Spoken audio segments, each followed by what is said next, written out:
Some time ago, this sweet girl over here called and asked me if I would come and talk with whoever wanted to listen about the early days of the bedspread industry and how my mother and father, primarily Mama, was involved with it. And so that's the reason I'm here. I couldn't say no to somebody asking me to talk about my mom and daddy because I'm real proud.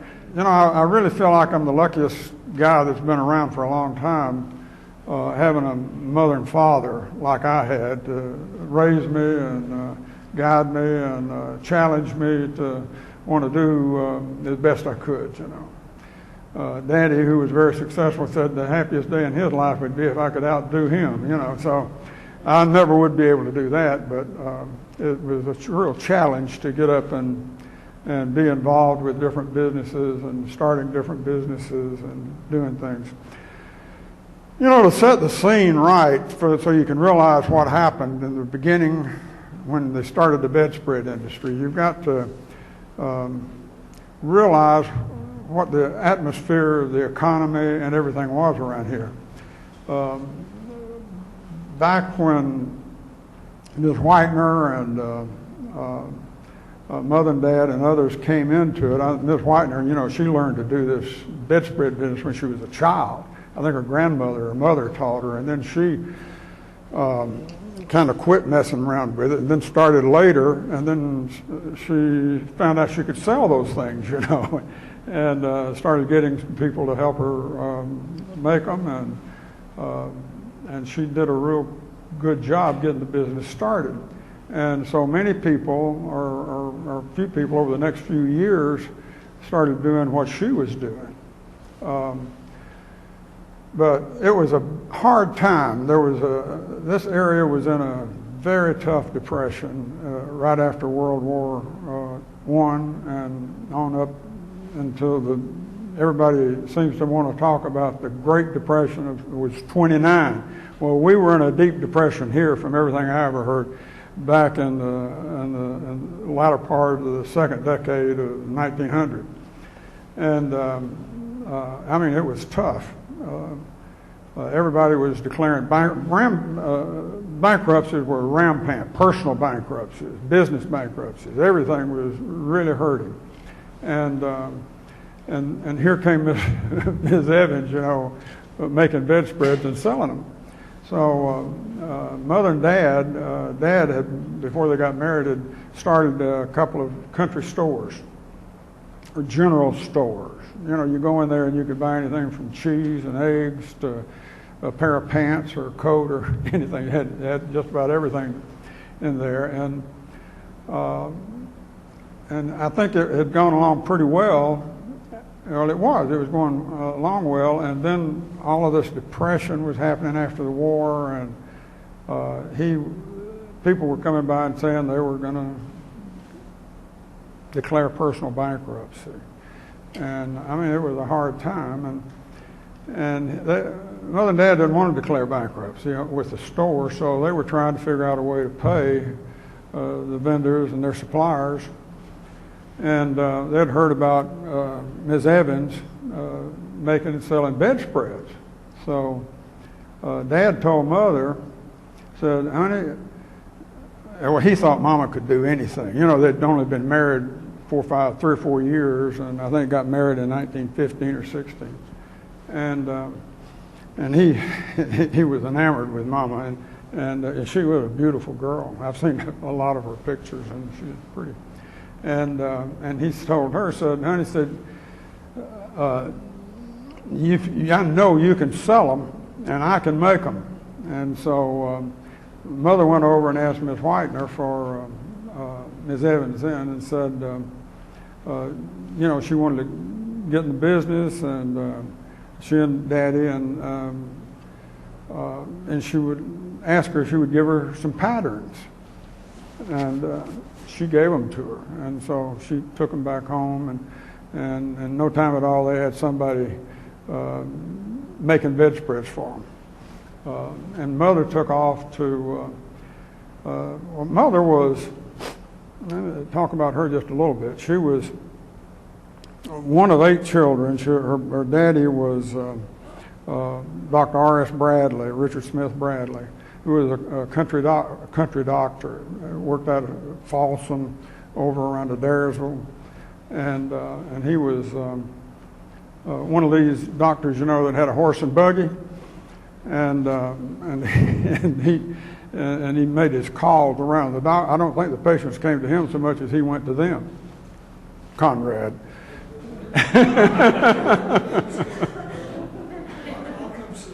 Yeah. Okay. Good. And she was one of 8 children. There were four girls and 4 boys. And Granny, Pappy's wife, doctor's wife, was Ora Lewis. She was a Lewis, and a real smart lady. And she wrote 2 books. And one of them was A Country Doctor's Wife, and I can highly recommend it to you. I know the Historical Society has a copy of it, and she wrote another book called A Rose by Any Other Name. I glanced through that Rose by Any Other Name, and I can't recommend it too highly. But it's a nice, sweet story. But you'll really like A Country Doctor's Wife. It's got some great stories in it about what all happened, and anyway, that was Mother was raised into that atmosphere. Pappy delivered, I guess the most famous person that he delivered was Pretty Boy Floyd. Well, you've heard of Babyface Nelson. All these were real shoot-'em-up gangsters, and then he delivered this Pretty Boy Floyd, and he went out and made a real good name for himself too, killing people and robbing banks. But anyway, that was the life that Mother grew up in, and she was born in 1888. I think I said that, and she was a person of achievement. She like this thing that she's been honored with. She just did so many things. She was an official ambassador of the Cherokee Nation. I brought this. This is the General William Booth statue. She was given that award. And I've talked to a lot of people, and I don't know anybody else that ever got this award. This is the guy who started the Salvation Army, and Mother was given that. They had a big deal for when it was given, except Mama was dead. They gave it to her posthumously. Well, after she was dead, and she just was involved with so many things. She took the spread. She and Dad. She was a school teacher. She went to school over at Reinhardt and graduated and became a school teacher. Taught the 1st through the 7th grade in one big room, and I don't know how they did that, but they evidently did a real good job. Most of the people back there really knew their reading and writing and arithmetic. They didn't. By the time they finished the 7th grade, they were very well educated, I think. So, Mother, though, when she and Dad got married, quit teaching, and Daddy, his main thing was being a telegrapher for the Southern Railroad.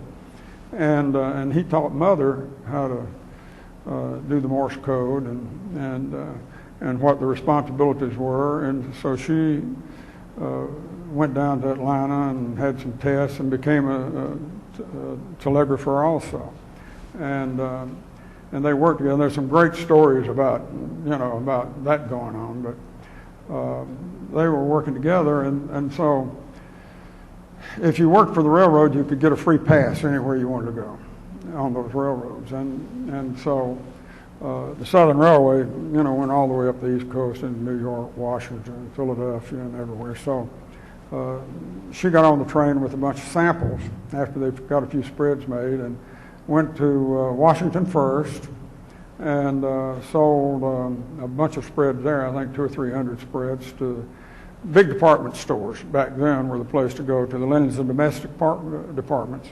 and that's where she went. And sold a bunch there. Went on up to Philadelphia and sold a bunch of spreads there. And in fact, she sold so many just at the first 2 stops. She didn't go anywhere else because she had sold so much. She didn't. She knew she couldn't get them made before it was time to make delivery. So she came on back home, and working with the dad, they got into the business. And back then, the people who were in the business built their place of business were spread houses. They called them spread houses, and they were different ones had different sizes. Sometimes the spread house was the barn in back of the yard, I guess. I mean, back of the house. But the spread houses, I used to play in the bins and daddies. They had probably, I know the ones that Dad had that I remember when I was a kid and I played around in them. They were probably 15,000 feet. They had a couple of buildings that were about 15,000 feet apiece, I'd say. And they were located on Spencer Street over here, his buildings were. And they were made up, and this is the way they all were. They were made up of a place to store or hold their inventory of colored and white yarn. First off, there was just white yarn, and then there was colored yarn. A company called Central Franklin started delivering the first colored yarn into the area, into the industry. And so there were places for white and colored yarn, I remember. And then there was a place for the sheeting. And the sheeting was in 2 widths, one of them for single bed sizes and one of them was for double bed size. And Paul Bradley asked me if they serged the ends when they cut them off. They cut them about 108 inches long, and then they'd shrink up a little bit, and they'd be just right for the length. But you had a raw edge there when you'd cut them off, and Paul asked me the other day, he said, did they serge them then or afterward? I said, I don't know, I can't remember. But I would think that they serged them before. If anybody knows, I'd like to know now. But the spreads the spread houses had a place for the yarn, and then they had these tables where they would stretch the pattern out on them, and they call them the stamping tables. And they'd stretch the pattern that they're going to use and then put a dozen sheets on top of it, and then they'd take a marking block that was made out of some sort of wax, and lead wax or something, and they'd mark on top of it, and the tufts and the pattern, they were just like a bedspread themselves, would stand up, and you'd mark off, and there'd be a pattern on the sheet. And that's what they would take along with the yarn to give to these turfters. They called it turfting back then. They'd give to the people out in the country. And there wasn't anybody making anything in any of these spread houses. I just don't turn. I'm sorry. There wasn't anything in any of these spread houses that they were making themselves. They'd get these graze goods back from when they'd pick them up. They'd pay anywhere from 35 to 50 cents or something like that to the people who were sewing them, depending on the pattern. And they'd bring them back and they'd wash them. And but I don't remember anybody having a laundry in these spread houses. Back in the beginning, they did not too long later, but in the beginning they did. And they had big pots, big iron pots and things like that they'd wash the spreads in when they get them back, and in real hot water, because they had to make the cloth shrink so it would hold those tufts in. that were sewn in there. And so as the cloth shrunk, it would grab hold of that and hold the tuft in. And then to get them to fluff, they'd hang them out, and as they got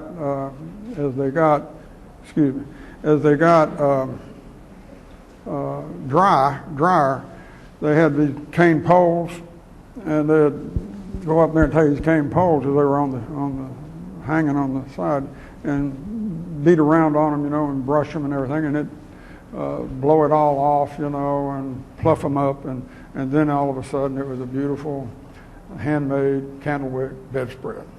And then as time went on by, it was they started bringing laundries in and putting them inside. But there was always an outside commercial laundry got put up, or not always, but wasn't long before different people, Dewey Wright and Mr. Shaw, came in and started putting laundries up, little laundries up. So all of the manufacturers were taking their grazed goods and giving it to them, and they weren't having to wash them in wash pots. And the people that were doing the laundering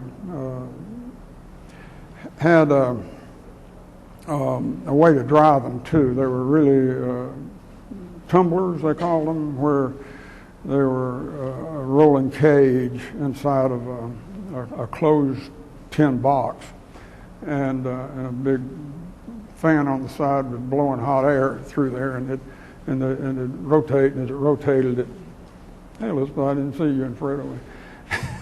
And that fluffed up the stuff, it shrunk it up and fluffed up the sheeting, so then you took them out. So the bedspreads, the spread houses had accommodations to pick up the grazed goods and then take them out to the laundry. Really, when they came back from the laundry, they were inspected, folded. I must have folded 1,000 spreads at least myself. And it wasn't hard, but you always had a fan. I think that's where you got lint heads more than anything else. Was you took them and gave them a big pop like that. One person beat one end of the other and knock all the loose dirt off, and you had a big fan over here on the side that kind of blow the lint away. And but there was a lot of lint there, and you were white-headed when you came out. And you took those, folded them up, and put them back on the shelves, and then as you got orders, you'd get them out, put them in big cardboard boxes, put steel straps around them, and ship them out. And there was a tremendous demand for it. I don't think anybody had too much trouble selling this stuff. And it went on.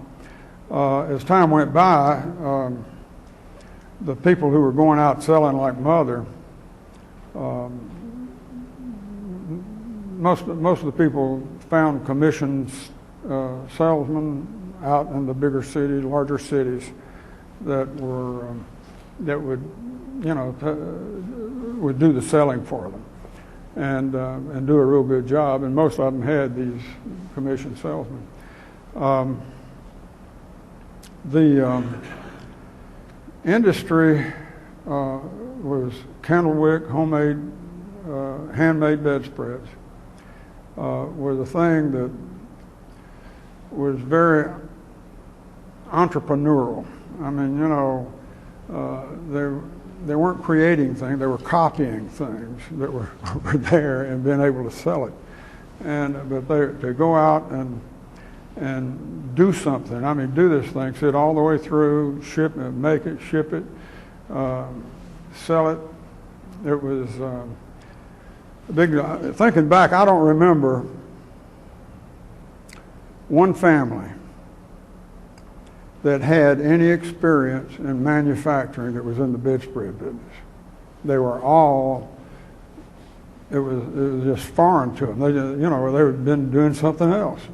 And all of a sudden, here they are with a big business. Back then, a big business.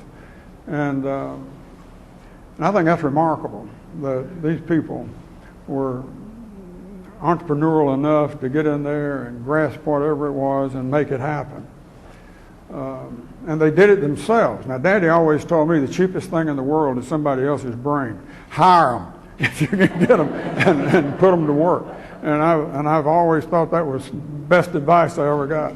Because everybody that I've ever worked with, that I hired or anything else, was always smarter than I was. And I really like that. I like that idea, and it worked very well for me. The industry moved along, and it just overwhelmed this part. The bankruptcies, the depression, and everything. They talk about 29. Well, by the time 29 came around, this place was doing pretty well. It was you were having the people around were having money to buy something, and put clothes and buy food. I don't know. 20 years ago, I guess I stopped by a fruit stand over in Murray County, and I got to talking to the old guy, and he said he had asked me what my name was, and I told him, and he said, "Were you kin to B.J. Bandy?" And I said, "Yeah, it was my daddy."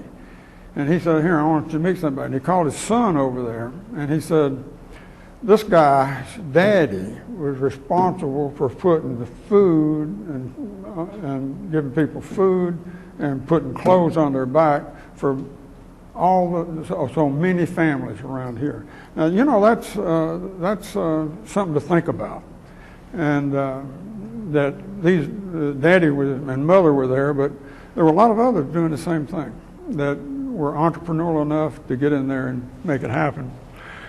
The other business, Paul Bradley and I were trying to think of the other businesses that were in town during that time. It was Crown Cotton Mill. And by the way, a lot of people thought Crown Cotton Mill, being right here where all this happened, was a big supplier to the industry until they did Crown America and started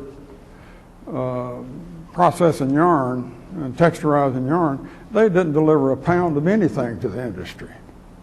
It's funny, it's unbelievable, but they had other things to do. But you had Crown Cotton Mill, you had Duane Chair Factory. I thought of that, Paul, when I thought about them. Duane Chair Factory, you had Manley Jail Works, you had Smith Tent and Awning. Smith was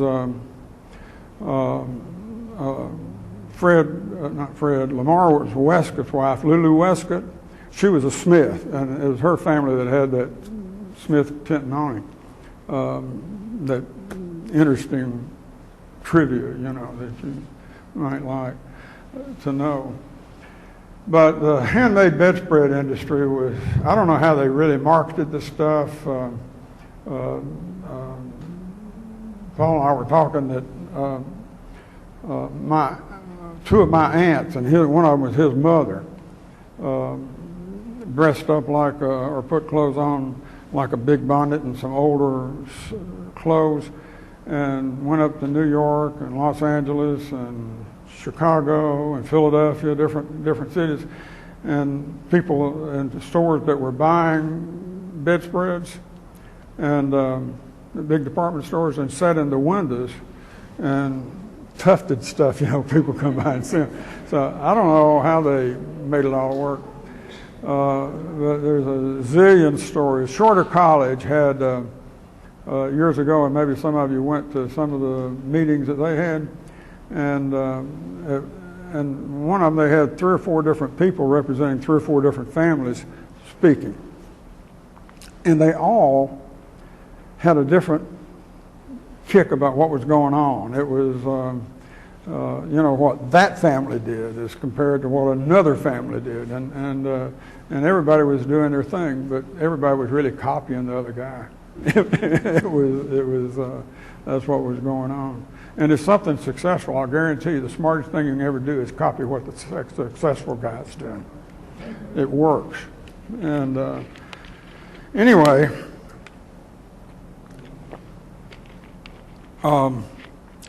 The handmade bedspread industry cruised along and got bigger and bigger until it got into the 30s, early 30s, and Washington was looking at interstate commerce, and so they decided that anybody who was involved in interstate commerce was going to have to pay a minimum wage, hourly wage, for their product. Well, that essentially did away with the handmade bedspread industry because it was all piecework, and people were out in their homes. You couldn't pay them by the hour doing something. So that essentially killed the handmade bedspread industry. And so then the entrepreneurial guys began to get creative because they had to figure out something that would replace the handmade bedspreads. And chenille products is what it was. And what they did is they came up with, and that's a long story, I'm not going to get into all of that because there was a lot of ill will, and then everybody's happy with smiles on their faces and everything about different people enforcing patents and stuff like that. But in the end, everything, all that dropped out, and so it was just an open house for anybody that wanted to do anything. And so it was very creative. There were 3 or 4 different kinds of machines out there that was doing it. But they were all, the old Singer, the 1530 or 3015 type head, which there were thousands of them that had been discarded, Singer sewing machines. And everybody figured out, or so many people figured out, how to beef those old heads up so they would carry a big yarn. The yarns that were hand tufted, and well, I never did say it. Maybe some of y'all don't know why they call candlewick or handmade bedspreads candlewick. The reason is the thread that they used was a big, thick thread, and it was an H-12 ply, and it was the same size thread that was used in putting in a candle for a wick. And so that's the reason they called these bedspreads candlewick bedspreads. So that's an interesting little thing. I should have told you that before. But that's where the candlewick got its name. Anyway, you got up there to the point where they were developing different techniques and different ways to make chenille products and with sewing machines. And they started out with, figured out how to do it, and they started out with 1 needle, and then somebody said, well, we can go twice as fast if we put 2 needles on it, and then let's put 4 needles on it. And they finally had a needle bar on those little old heads that was this wide with 30 or 40 needles on the thing, depending on the gauge. And I've seen 1/8 gauge stuff on those needle bars, and unreal. And there were several different kinds of ways to cut the yarn when it came out. There was a scissors attachment, what they call a scissors attachment, and then there was a hacksaw attachment were the 2 top things. The hacksaw is the one that prevailed because it was so much simpler. It was just a hook and a knife that cuts it. And no, it's like a hook that grabs the yarn off the needle, and a blade that cuts it. And as it's pulling through, well, it pulls it back off of the looper and it cuts it. And it's hacksaw. The remarkable thing in my mind is that today, the tufting machines out there that are in this multi-billion-dollar industry are using exactly the same thing that was developed in the early 30s. So I think that's something else to me to think that. But they came up with these ideas, and it was interesting. I brought one picture. This picture here, when you come up to look at it, you might see it.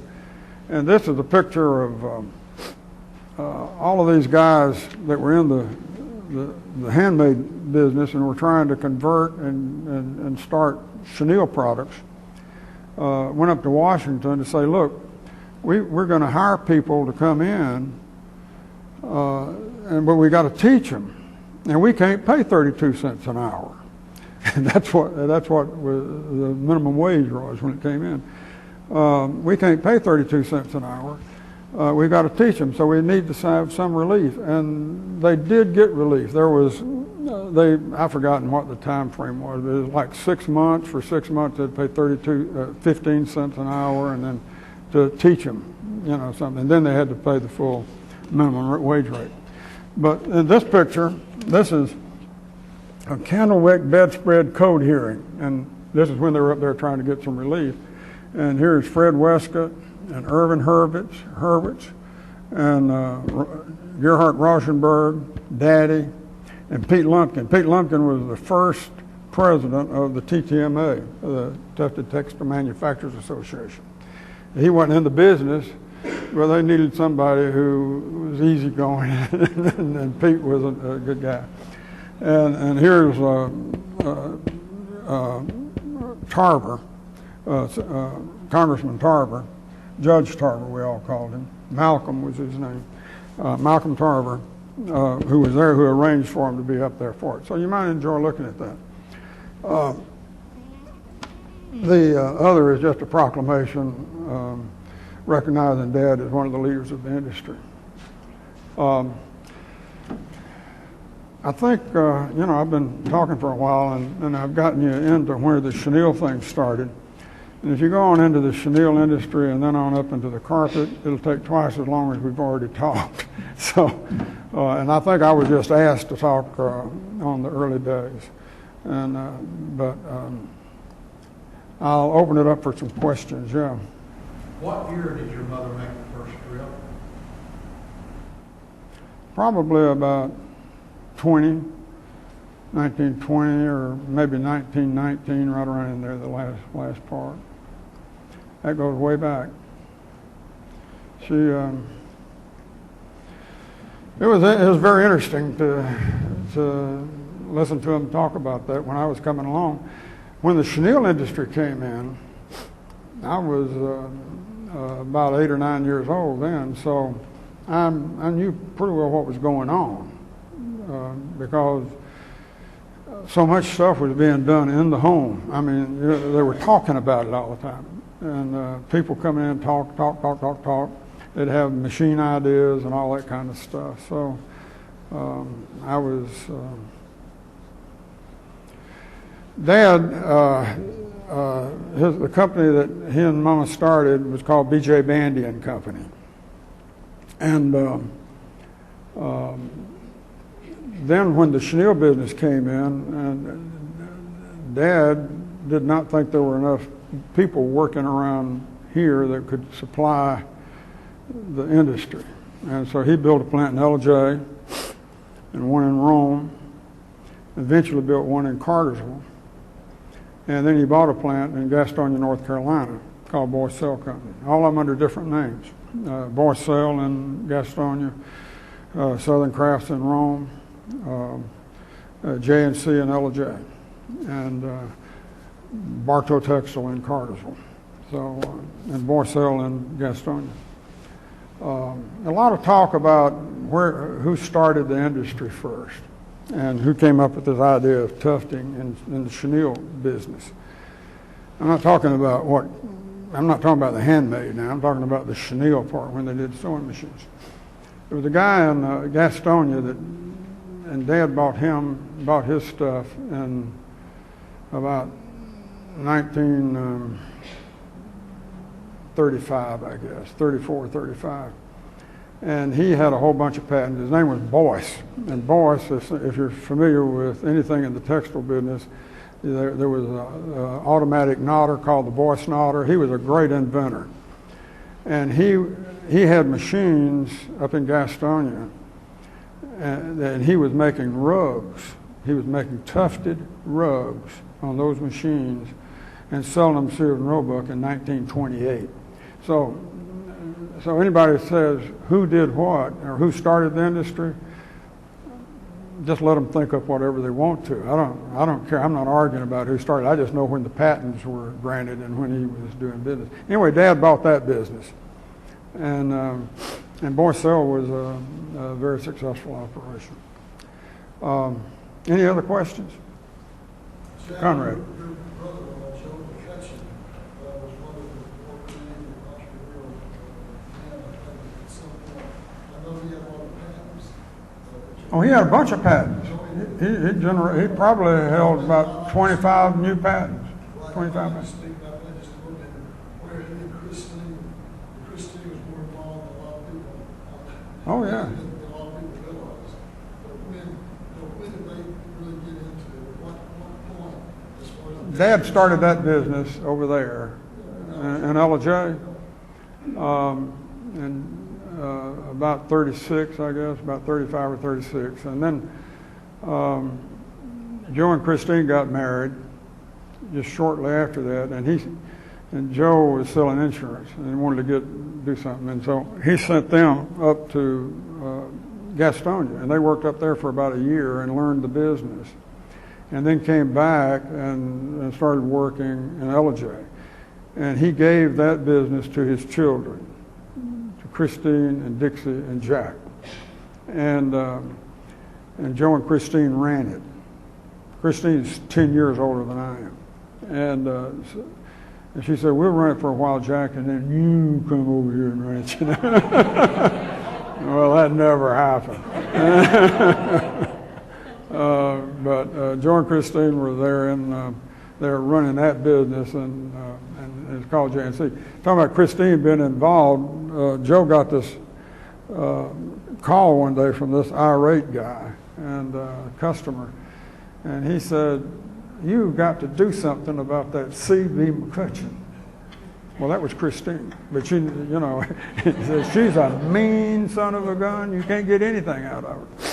And C.B. McCutcheon, and she was tough. Just ask any of her children; they'll tell you she was a tough old lady. She really was. Anybody? Any other questions? The women who actually did the touching in their homes or their home businesses, were they concentrated in a certain part of Whitfield County? Was it in Murray County also? Or was it pretty well scattered out? I can't answer that specifically. The families I know of were primarily here in Dalton. In the beginning, you're talking about the bedspread. Catherine Evans. Yeah, I'm talking about the handmade bedspreads. Is that what you're talking about? That was primarily in this area, I think. I know 5 or 6 names. Did it, and she was in Walker County. Oh, really? When was that? What year was that? Oh, I have to think about it. So my mother remembers helping her. My mother enjoyed it more than my grandmother did. My mother was born in 30, so 37, 8, something like that. That's wonderful. That's wonderful.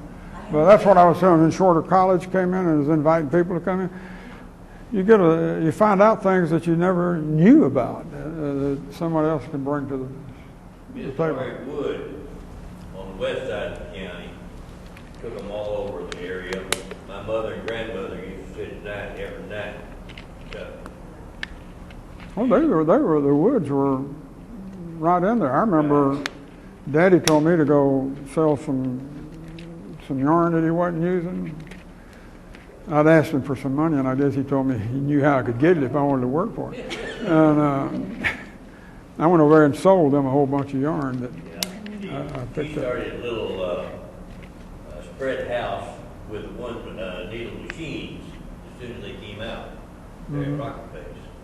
Yeah, and that was in the chenille part of it. Yeah. But I think they were in the handmade stuff Yeah, too. she was Yeah, there in handmade for many years. yeah. Well, Hollers went all over Murray County getting spreads out. Well, Murray County is big. They've always been a big part of everything I know of. I just didn't know any of the families that were involved with it. My stall, no, I don't know. But I know when we had Carnet, I bet 3/4 of the people that we had working for us were from Murray County. and not only just hourly paid guys, but we had people, you know, that were foremen, headed up different departments, Murray County. Nobody's got a edge on smart people. They're all over. They're all over. Anybody else? I appreciate my kids as being over here. They've heard most of this stuff over the years. Murray says every once in a while he say, "Oh, I never have heard about that." When I'll say something, but that's it. Well, listen, I appreciate y'all giving me an opportunity to tell you about my family. And, that's it.